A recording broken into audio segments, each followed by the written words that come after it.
그럼 오늘 설교 제목은 하나님의 비전 순종입니다.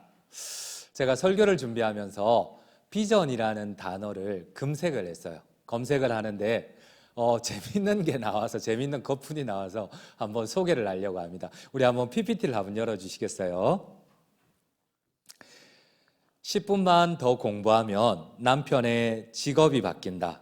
근데 여기는 괜찮은데 대학 가서 미팅할래? 공장 가서 미싱할래? 그 다음 장면도 하나 보여주셔요. 10분만 더 공부하면 남편의 직업뿐 아니라 아내의 얼굴이 바뀐다. 열공에서 성공하면 여자들이 매달린다.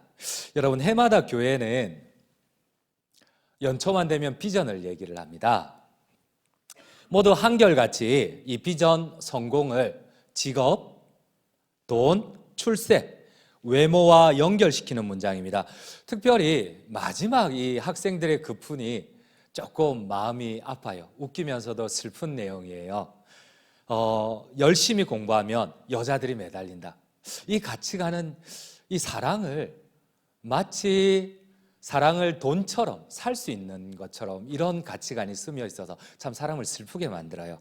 이러한 세상의 가치관과 풍조 때문인지 여러분, 교회 안에서도 우리가 이런 가치관에 녹아들 수가 있어요. 여러분, 하나님의 비전이 뭘까? 세상은 꿈과 성공을 돈이나 아니면은 출세라든지 아니면은 외모 이런 걸로 이해를 해요. 여러분들은 어떠세요? 하나님의 비전을 어떻게 이해를 하세요? 세상은 비전을 성공, 출세, 돈이라고 합니다. 그러면 우리 그리스도인에게 있어서 비전은 무엇일까요? 여전히 똑같은 출세, 사회적 주의, 성공, 부요, 풍요? 물론 맞을 수도 있지만 여러분, 완전히 틀릴 수가 있어요. 잘못 이해를 하면은 오히려 우리 하나님을 샤머니즘이나 우상이나 만몬으로 만들 수가 있어요. 또 이런 가치관이나 세계관을 가지게 되면 오히려 하나님의 축복을 여러분들이 막아설 수가 있어요. 많은 부분 교회는 세속적인 가치관을 그대로 받아들여 요셉을 비전의 사람, 꿈꾸는 사람으로 항상 설교를 합니다. 포장을 합니다. 그러면 우리의 자녀들에게도 똑같이 얘기합니다. 끝까지 견디어서 총리가 되었지 않느냐? 너희도 요셉처럼 끝까지 꿈을 버리지 말고 총리가 되어 하나님의 영광을 나타내라. 여러분, 이게 맞지만은 완전히 틀렸어요. 여러분, 하나님의 비전이 뭘까요? 언제부턴가 그리스도인의 비전이 세상에서 성공하는 것이 되면서 우리는 역경을 이겨내고 고위적 총리가 된 요셉이 항상 모델링이 되었습니다. 하나님께서 꿈을 주셨다. 그 꿈을 이루기 위해서 어떤 역경에도 견디고 결국은 총리직에 올라서 하나님의 영광을 나타내는 통로가 되어라. 여러분, 이게 꿈꾸는 사람 하나님의 비전, 롤모델 요셉의 공통적인 우리의 이해도입니다. 근데 여러분, 여기에는 많은 잘못이 있어요. 여러분, 요셉은 자신의 비전을 총리로 이해하지 않았어요. 요셉의 고백을 보면 자신의 비전은 여러분, 우리가 생각하는 총리가 아닙니다. 요셉은 어떻게 자기를 향한 하나님의 비전을 이해했는지 같이 한번 읽도록 할게요. 창세기 45장 7절입니다. 함께 읽겠습니다. 하나님이 큰 구원으로 당신들의 생명을 보존하고 당신들의 후손을 세상에 두시려고 나를 당신들보다 먼저 보내셨나니. 여러분, 요셉의 비전은 총리가 아니었어요. 하나님의 구원에 순종하는 거였어요. 여러분, 요셉의 비전은 오히려 하나님의 큰 구원을 위하여 나를 총리로 세웠다는 거예요. 총리가 아니라 여러분, 요셉은 하나님의 비전을, 하나님의 구원을 위한 나를 도구, 수단으로 쓰셨다는 거예요. 여러분, 그래서인지 우리가 기억해야 할 것이 있습니다. 신약 성경에서는 이 비전의 사람은 사도 바울입니다. 그런데 사도 바울을 보세요. 여러분, 사도 바울은 오히려 하나님의 비전을 가짐으로 인하여서 그의 신분은 완전히 최저로 떨어져요. 여러분, 예수님을 알기 전에는 이 사도 바울은 자기의 직분은 검사였어요. 살인 면허권을 가진, 사람을 잡아다 죽일 수 있는 검사였어요. 오늘날 우리의 이해도로 표현하자면 살인 면허권을 가진 대검 중수부 검사였어요. 그리고 심지어 그는 최고의 학부인 가말레일의 문화생으로서 학력을 가지고 있었어요. 그러나 그는 하나님의 비전을 품고 난 뒤에 검사직을 버리고 가말리엘 최고의 학력을 버리고 오히려 가난한 텐트 메이커가 됩니다. 천막 깁는 사람, 복음 순회 전도자가 되어서 오히려 바다에 유린하고 방황하고 짐승에게 뜯기고 돌에 맞아서 마치 죽은 자처럼 쓰러지고, 여러분 이게 비전의 사람이에요. 아이러니하죠?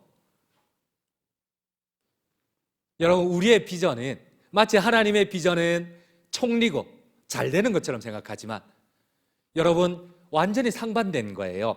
요셉에게 비전은 이 비전을 위하여서 하나님의 비전을 위하여서 하나님께서 그를 총리로 세웠지만 사도 바울은 하나님의 비전을 위하여서 그를 불황자와 나그네와 여러분 밥도 제대로 못 먹는 가난한 사람으로 만들었어요. 여러분 하나님의 비전이 뭘까요? 그렇습니다. 우리는 요셉처럼 국무총리가 된 것도 혹은 대검 중수부 검사직을 일부러 버리고 유랑자가 되어도 이 상반된 상황 모두가 하나님의 비전임을 기억해야 돼요. 특별히 오늘 사도 바울은 자신의 비전을, 하나님이 주신 비전을 이렇게 표현을 합니다. 우리 한번 빌립보서 3장 8절을 함께 읽도록 하겠습니다. 3장 8절입니다. 또한 모든 것을 해로 여김은 내 주 그리스도 예수를 아는 지식이 가장 고상하기 때문이라. 내가 그를 위하여 모든 것을 잃어버리고 배설물로 여김은 그리스도를 얻고. 여러분 사도 바울에게 비전은 그리스도를 얻기 위하여서 자기의 검사직을 버리는 거예요. 나는 새도 떨어뜨린다는 자기의 최고의 명예인 가말리엘 학부도 다 버리는 거예요. 여러분 사도 바울에게 비전은 이것이었어요. 여러분 우리는 하나님의 비전 이러면 제2의 요셉이 되기 위하여서 총리가 되어야 된다고 생각하지만 여러분 총리도 하나님의 비전일 수 있지만 오히려 가난하게 유랑하는 나그네 복음 순회 전도자도 어떻게 보면 하루에 세 끼 밥도 못 먹는 이것이 하나님의 비전일 수도 있어요. 중요한 거는 하나님이 나를 하나님의 구원 계획을 위하여서 하나님의 사명을 위하여서 나에게 소명을 줄 때에 때로는 우리가 거기에 끝까지 순종하는 사람이 이게 하나님의 비전의 사람이에요. 여러분들은 하나님의 비전을 지금까지 어떻게 이해를 했나요? 여러분 오늘 두 사람을 소개를 하려고 합니다. 하나님이 말씀하시는 비전의 사람. 첫 번째는 진짜 우리가 지금까지 잘 알고 있는 요셉, 두 번째는 에스더입니다. 특별히 요셉에 대해서 우리 한번 생각해 봐요. 정말 요셉이 총리가 되고 정말 요셉이 사회적 지위를 얻고 성공하는 것이 이 요셉의 비전이었다면 보디발의 아내가 여러분 요셉을 유혹했을 때에 요셉은 이것을 어떻게 받아들였을까요? 거절할 수 있었을까요? 여러분 요셉은 노예였습니다. 멀리서 잡혀온 노예였어요. 돈이었어요. 돈의 가치에 의해서 생명이 왔다 갔다 하는 노예였어요. 근데 노예의 주인이 그 당시에 이 왕의 친위대장 보디발의 아내, 이 친위대장 보디발 최고의 권력자, 왕 다음으로 힘이 있는 이 보디발의 아내였어요. 자기 치마폭에 남편을 마음대로 움직일 수 있었어요. 만약 요셉의 비전이 사회적 주의 상승이었다면 여러분 이 보디발의 아내가 매일마다 요셉에게 목을 매달립니다. 우리는 한두 번 유혹했다고 하지만 성경을 자세히 보면 매일마다 요셉이 너무 좋아가지고 이 유부녀가 말이야 요셉에게 목을 매달았다니까. 여러분 만약 요셉의 비전이 사회적 주의 향상이었다면 이 보디발의 아내 최고의 권력자, 힘을 가진 자가 요셉을 유혹했을 때 여러분 어떻게 하겠어요? 요셉이 당연하지. 이 보디발의 아내를 이용을 해야지. 여러분 요셉에게 비전이 사회적 주의 상승이었을까요? 총리였을까요? 절대 아니에요. 여인은 매일마다 요셉과 함께 하기를 원했어요. 요셉에게 매일 매달렸어요. 우리 한번 성경을 볼게요. 창세기 39장 10절입니다. 함께 읽겠습니다. 여인이 날마다 요셉에게 청하였으나 요셉이 듣지 아니하여 동침하지 아니할 분들과 함께 있지도 아니하니라. 여러분 오히려 요셉은 스스로 사회적 지위가 높아질 수 있는 모든 것들을 끊었어요. 그렇다고 하나님 앞에 순종했는데 하나님이 요셉을 세워주셨어요. 아니, 요셉은 이 보디발의 감옥, 햇볕도 들지 않는 정치범 수용소, 반역자들의 수용소에서 수년 동안 고통을 당해야 했어요. 여러분 이게 하나님의 비전이에요. 이게 하나님의 비전이에요. 요셉은 이걸 잘 알고 있었어요. 여러분 우리가 생각하는 총리가 요셉의 비전이 절대 아니었어요. 만약 총리가 요셉의 비전이었다면 벌써 요셉은 수많은 기회를 놓치지 않았어요. 여러분, 오늘은 연초입니다. 목사님도 똑같은 다른 교회 목사님들처럼 비전을 얘기를 해야 돼요. 그리고 우리가 그 비전을 통해서 실천상 표도 나누어야 돼요. 여러분, 하나님의 비전이란 무엇일까요? 여러분, 두 번째 한번 우리가 고민을 해봐요. 오늘 두 번째 소개하고 싶은 사람, 하나님이 인정한 비전의 사람 에스더. 여러분, 그는 이 이스라엘에서 노예로 잡혀온 이스라엘 민족들 가운데 왕비가 된 아주 입지전적인 인물이었어요. 그런데 이 에스더가 왕비의 입장에서 모르드게가 요청을 합니다. 너가 왕후라고 살 수 있다고 너가 착각하지 마라. 지금 하나님의 백성 이스라엘이 죽게 되었다. 하나님의 비전은 이 위협을 네가 막는 거다. 너는 어떻게 하겠느냐? 이랬을 때에 이 모르드게의 요청을 에스더가, 만약 에스더의 비전이 왕비였다면 이 요청을 받아들일 수 있었겠어요? 한번 고민해봐요. 여러분, 오늘 성경에 보면은 이 에스더 마지막 절에 이렇게 얘기를 합니다. 우리 한번 4장 16절을 한번 같이 한번 읽도록 할게요. 4장 16절입니다. 당신은 가서 수산에 있는 유다인을 다 모으고 나를 위하여 금식하되 밤낮 3일을 먹지도 말고 마시지도 마소서. 나도 나의 시녀와 더불어 이렇게 금식한 후에 규례를 어기고, 여러분 여기까지만 한번 읽어볼게요. 여러분, 지금 하나님의 비전을 요청을 하고 있어요. 모르드게가 너 왕비로서 왕의 규례를 어기고 왕 앞에 나아가라는 거예요. 하나님의 비전을 위해서. 여러분, 에스더가 노예 신분에서 이 대제국 왕비가 되는 입지전적인 인물입니다. 근데 그녀에게 지금 왕의 규례를 어기라고 합니다. 근데 여러분, 이 에스더가 왕비가 되었던 기회가 뭐였느냐 하면 이전의 왕비는 와스디였어요. 근데 와스디가 왕의 명령을 어겨서 폐위를 당했어요. 그 기회에 에스더가 왕비가 되었는데 모르드게가 부탁하는 게 뭐예요? 하나님의 비전은 네가 왕의 명령을 어기는 거다. 에스더는 자기가 앞에 있는 왕비 와스티가 왕의 명령을 어겨서 자기한테 왕비의 기회가 왔는데 자기 보고 왕의 명령을 어기래요. 너 폐위되라는 거예요. 여러분, 이게 하나님의 비전이었어요. 에스더가 만약 왕비가 하나님의 비전이었다면 순종할 수 있을까요? 여러분, 여기에는 깊은 의미가 들어가 있어요.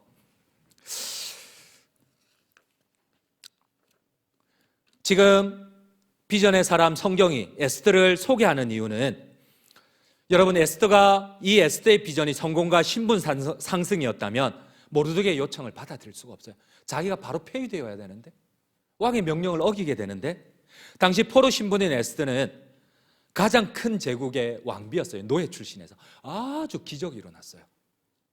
그런데 자기를 아버지처럼 키워준, 어쩌면 전쟁에서 자기 아버지는 죽었는지 몰라요. 그래서 사촌 오빠인 모르드게가 마치 아버지처럼 이 에스더를 돌봤어요. 사촌 여동생을 아버지처럼. 그런데 이 삼촌인 모르드게, 그래서 성경은 뭐 오빠와 뭐 삼촌이라는 단어가 계속 반복해서 사용이 되는데, 이 모르드게가 그 당시의 대제국, 이 바벨론의 국무총리의 입지전적인 임무를 가진 아말렉 출신 이 하만과 갈등을 일으키게 돼요. 여러분, 여기에 보면은 이 에스더의 세계사적인 배경이 있어요. 여러분, 성경을 보면은 가끔 그런 이해되지 않아. 왜 갑자기 모르드게가 이스라엘 민족 전체를 죽이려고 하고 에스더가 죽으면 죽으리라 이러면서 그걸 막을 수 있을까? 여러분, 성경은 구원에 관련된 내용만 기록해 놨어요. 백과사전이 아니에요. 여러분들 집에 있는 백과사전은 어마어마하게 많은 분량을 가지고 있지만 성경은 딱 하나님께서 구원을 위해서만 필요한 부분만 기록을 해놨어요. 그러니까 어떤 부분은 이해가 되지 않아요. 이럴 때는 세계사를 보면 돼요. 세계사를 보면, 세계사의 기록을 보면 왜 성경이 이렇게 기록되어 있는지 알 수가 있어요. 여러분, 모르드게와 하만이 계속 대립을 해요. 모르드게는 이스라엘 노예 출신이고 하만은 그 당시에 대제국 바벨로니아의 국무총리였어요. 근데 왜 자꾸 격돌을 할까요? 그렇습니다. 여러분, 성경에 보면은 이 모르드게는 베냐민 지파입니다. 여러분, 베냐민 지파 이러면 이스라엘의 초대 왕 누가 기억이 나요? 그렇지, 사울이 기억이 나요. 베냐민 지파 출신 하나님이 세웠던 사울이 기억이 나요. 이 사울 왕을 향해서 하나님이 제일 먼저 내린 명령이 뭐예요? 아말렉을 가서 진멸하라. 이전에 하나님의 백성 이스라엘을 유린하였던 너는 칼을 차고 창을 차고 군사들을 일으켜서 하나님 명령을 냈어요. 가서 아말렉 족속을 진멸하고 남녀노소는 물론이거니와 우양도 다 진멸하라. 그래서 사울이 그 명령을 지키지를 않잖아. 이것도 모르고 저것도 기억이 안 나요. 어떻게 하면 좋을까? 여하튼 그런 일이 있어요. 성경에 보면. 여러분, 이 사울왕의 후손이 모르드게예요. 그리고 그때 사울왕이 이스라엘 군사들을 일으켜서 죽였던, 말살했던 족속이, 하나님의 명령대로 말살했던 족속이 아말렉이에요. 그 아말렉의 왕권이 유지가 됐는데 그 유지가 된 왕권이 바로 이 하만이에요. 겨우 살아남은 잔존자예요. 그래서 성경은 이렇게 얘기를 해요. 나한테 계기는 이 모르드게를 조사를 해보니까 이스라엘 민족 어쭈 그리 이스라엘 민족이 이 대제국 가운데 같이 살아있어. 좋다. 근데 다 죽이겠다. 우리 부모를 죽인, 우리의 민족을 죽인 이 이스라엘 용서할 수가 없다. 근데 다 죽이겠다. 여러분, 이렇게 에스더는 시작이 돼요. 우리 한번 성경 말씀을 함께 읽도록 하겠습니다. 에스더 3장 6절입니다. 함께 읽겠습니다. 그들이 모르드게의 민족을 하만에게 알림으로 하만이 모르드게만 죽이는 것이 부족하다고 생각하고, 여러분 여기까지만 딱 읽어볼게요. 저기 저렇게 돼 있잖아. 처음에는 이 하만이 국무총리한테 감히 이게 노예 민족이 이스라엘에서 잡혀와가지고 가만 개겨 목을 치리라 이랬는데, 보고를 딱 받고 보니까 이게 이스라엘 민족이네. 자기의 부모님들을 죽이고 자기의 동포들을 죽였던 이스라엘 민족이네. 사울의 후손이네. 다 죽이겠다. 저렇게 성경은 기록을 하고 있어요. 우리는 저것만 보면 야, 이게 세계사의 배경을 전혀 이해를 못해요. 근데 이게 이런 배경 아래에 있어요. 그러면서 모르드게가 이 사실을 알고 왕비가 된 에스더에게, 하나님의 비전의 사람 에스더요, 너가 이 원수, 이전부터 아말렉과 이스라엘은 영적으로 전쟁을 벌여요. 이 전쟁 앞에서 네가 하나님의 비전의 사람으로 목숨을 걸고 네가 나의 동포 하나님의 이 이스라엘을 보호해야 하지 않겠느냐? 너의 비전이 왕비냐? 너의 비전이 이 왕비에서 폐위당하더라도, 심지어 죽임을 당하더라도 하나님의 비전에 순종하는 사람이냐? 선택하라는 겁니다. 근데 이 얘기를 처음 딱 들었을 때 에스더가 이렇게 반문합니다. 나는 못해요. 나는 못해요. 에스더의 첫 마디가, 왕의 명령을 어겨서 와스티가 폐위됐는데 나보고 왕의 명령을 어기라고요? 30일 동안 나를 찾지도 않았는데 내가 불순종해서 내가 선뜻 왕에게 나아가면 내 직분은, 내 왕비는, 이 입지전적인 주인은 바로 폐위가 되는데 나보고 그 일을 하라고요? 나는 못해. 이게 에스더의 처음 반응이었어요. 그러면서 모르드게가 다시 얘기합니다. 아까 읽었던 대로 너는 살 수 있을지 모르지만 하나님은 다른 일로 말미암아 하나님의 비전을 성취하겠다. 네가 하나님의 비전의 사람이 될래? 아니면 여전히 너의 왕비의 직분을 유지할래? 선택하라는 거예요. 여러분, 여기에는 조금 더 세계사적인 배경이 필요한데 우리 한번 PPT를 한번 보시도록 할게요. PPT 좀 열어주시겠어요? 여러분, 성경에 보면은 이해가 안 돼요. 왜? 이 아무리 국무총리지만 이스라엘 민족 포로민들을, 그 당시에 바벨론의 정책은 포로민들을 잘 정착시켜서 반란을 억제하는 거였어요. 그런데 한 민족을 말살시킬 이유가 뭐예요? 이해가 안 돼요. 여러분들 상식으로는. 근데 이 배경은 이렇습니다. 여러분들 혹시 저 영화 보셨어요? 300? 고개를 끄덕이는 사람은 목사님과 같은 50대의 사람들이고 고개를 끄덕이지 않는 사람들은 오늘날 사람들. 목사님 세대의 저 영화가 엄청 그랬거든. 우리 30대의 저 영화가. 근데 저 영화가 이 에스더의 배경을 가지고 있어요. 여러분, 에스더의 남편이 저기에 나오는 게이처럼 생긴 이게 기분이 나빠. 여러분, 이 백인 우월주의 이거 진짜 기분 나빠요. 이 백인들은 조금 이런 거 있어요. 그러다 보니까 당시에 있잖아요, 이 아수에로 왕은 상당히 근엄한 왕이었고 상당히 무서운 왕이었거든요. 근데 그 왕을 저렇게 게이로 만들어놨어요. 이게 백인, 여러분들 혹시 오해는 마시고 약간 그런 거 있어요. 나도 동양인의 한 사람으로서 조금 나 기분이 나쁘거든. 나 옛날에 원양어선 타러 갔을 때 프랑스에서 당한 것도 생각나. 그 어떤 식당이 동양인이라고 받아주지도 않는 거야. 나 돈도 있었는데, 그때 달러 많았는데. 그래, 이게 조금 기분이 나빠요. 저 장면을 보면 또 화가 나는데, 내가 어디까지 얘기했죠? PPT 좀 한번 띄워봐요. 그래, 알아서 잘 띄웠네. 여러분, 원래 아하수에로 왕은 저렇게 근엄한 왕이에요. 그런데 이 역사적인 사실을 가지고 저렇게 만들어 놨는데, 여러분, 아하수에로 왕은 오늘 이 에스더가 죽으면 죽으리라 하나님의 비전의 사람으로 순종하기 위하여서 그 배경을 알아야 돼요. 여러분, 에스더의 결심은 자기의 왕비의 직분을 우선, 자기는 왕 앞에 나아갈 때 왕비의 직분을 완전히 잃어버릴 것을 각오하고 나갔어요. 폐위될 것을 각오하고 나갔어요. 근데 그보다 더 무서운 것은 자기는 반드시 죽어야 돼요. 왕 앞에 나아갈 때. 이거를 한번 내가 설명을 해볼게요. 여러분, 저 아하수에로 왕은 그 당시에 왕권의 강화를 위해서 제일 먼저 왕이 되어서 자기 이 정변을 바로잡기 위해서 군사를 일으켰어요. 그리고 용병들을 주변 나라들에 이렇게 차용을 해서 빚을 지고 수많은 용병들을 끌어모았어요. 그리고 바로 그가 진격한 것은 그리스, 우리가 잘 알고 있는 스파르타, 레오니다스가 300명, 테르모필레라는, 우리가 세계 3대 전쟁 가운데 하나가 테르모필레 전쟁이잖아요. 300명의 스파르탄들이 이 수만 명의 페르시아 원정대를 막았던 곳이 이 협곡에서, 이게 테르모필레 전쟁이거든요. 근데 거기에서 이 사람이 실패를 한 거야. 특히 펠로폰네소스 전쟁에서, 회상에서 거의 군대를 다 잃어버렸어요. 여러분, 이 아하수에로 왕이 어쩔 수 없이 전쟁에 참패를 하고 귀국을 하는데, 여러분, 안 그래도 이 왕권을 강화하기 위해서 나가고 왕권이 약해진 상태에서 전쟁까지 실패를 했으니까 반란에 이 기회가 너무 많은 거야. 그런데 그때에 이 에스더가 이런 말을 해요. 내가 왕 앞에 나아가면 내가 직분만 폐위되는 것이 아니고 내가 죽습니다. 근데 내가 어떻게 나아갑니까? 모르드게가 계속 강경하게 얘기해요. 하나님의 비전을 선택할래. 네가 왕비에서 폐위되고 죽음을 선택할래. 그러나 죽으면 죽을 때에 하나님은 비전의 사람을 통하여서 역사한다는 거예요. 여러분, 왜 그렇느냐 하면은 이 왕이 돌아왔을 때 수많은 반란이 일어나요. 여러분들 성경에도 보면은 왕들이 원정 전쟁에서 실패해서 돌아오면 제일 먼저 그를 죽이는 사람이 아들들이에요. 친아들들이 그를 죽이고 대신 왕이 돼요. 그래서 왕 옆에는 항상 경호대원들이 있어요. 우리 한번 PPT 세 번째를 한번 띄워주세요. 여러분, 영화에 보면 이 300용사들이 다 막아요. 막 수만 명을 막 막고 수천 명을 막은 마지막에 왕이 이런 명령을, 임모터를 보내라 이러면 저 왕의 경호부대가, 이 불사조 임모털이 가서 그 300을 마지막에 때려 부수잖아요. 그 임모털이 항상 왕 주변에 있어요. 경호대들이.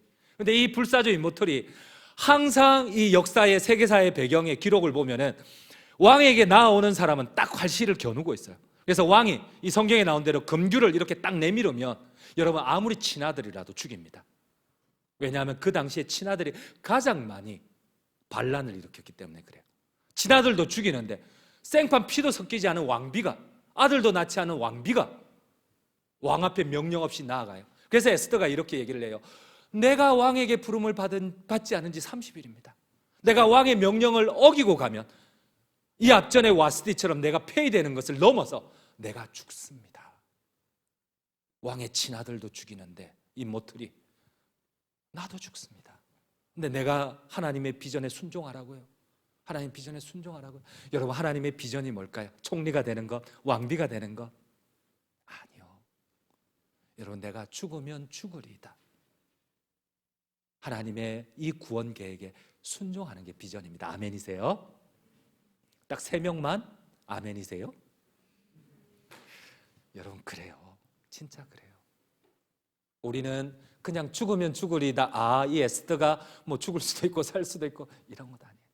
그 당시의 역사적 배경, 에스더의 배경을 보면 에스더는 죽어요. 반드시 죽어야만 돼요.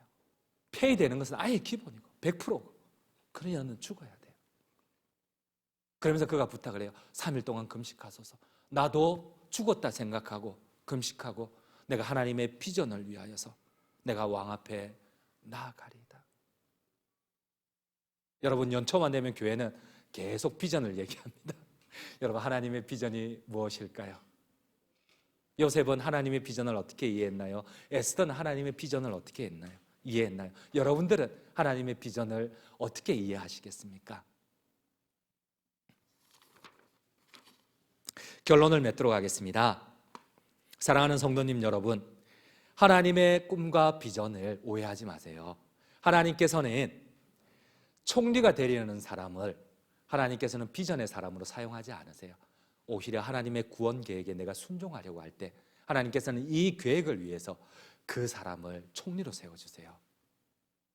여러분, 내가 왕비가 되기 위하여서 하나님의 비전을 품는 사람은 오히려 왕비가 될 수 없는 경우가 훨씬 많아요. 그러나 내가 하나님을 위하여 죽으면 죽으리다 하나님의 교회를 위하여 내가 순종하려 할 때 오히려 하나님께서는 이 계획을 실천하기 위하여서 하나님의 구원 계획을 계속해서 이루어가기 위하여서 우리를 세워주신다는 거예요. 여러분들 아멘이세요?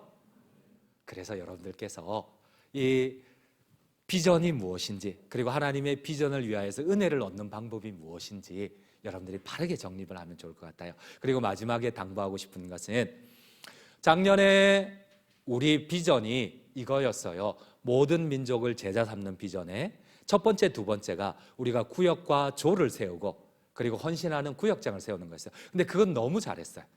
여러분 1부, 2부 어른들도 너무 잘하고 구역에서, 그리고 또 여러분들 3부에서도 너무 구역장들이 잘 서주셨어요. 조장들이 너무 잘 서주셔가지고 말씀도 잘 나누고 또 헌신도, 그래서 너무 고마워요. 이번에는 이제 세 번째, 네 번째, 작년에 조금 형편상 어려웠는데 계속된 코로나로, 그래서 올해는 관계를 맺고 구원하는 구역, 조, 여러분들에게는 영혼 구원하여 제자 삼는 교회의 비전을 가지고 같이 함께 달려가려고 해요. 조금 불편하지만 어렵지만은 그래도 여러분들께서 같이 힘을 합쳐서 하나님이 가장 기뻐하는 영혼 구원을 위한 우리 모든 장전중앙 성도님들 되시기를 간절히 주님의 이름으로 축원드립니다. 예.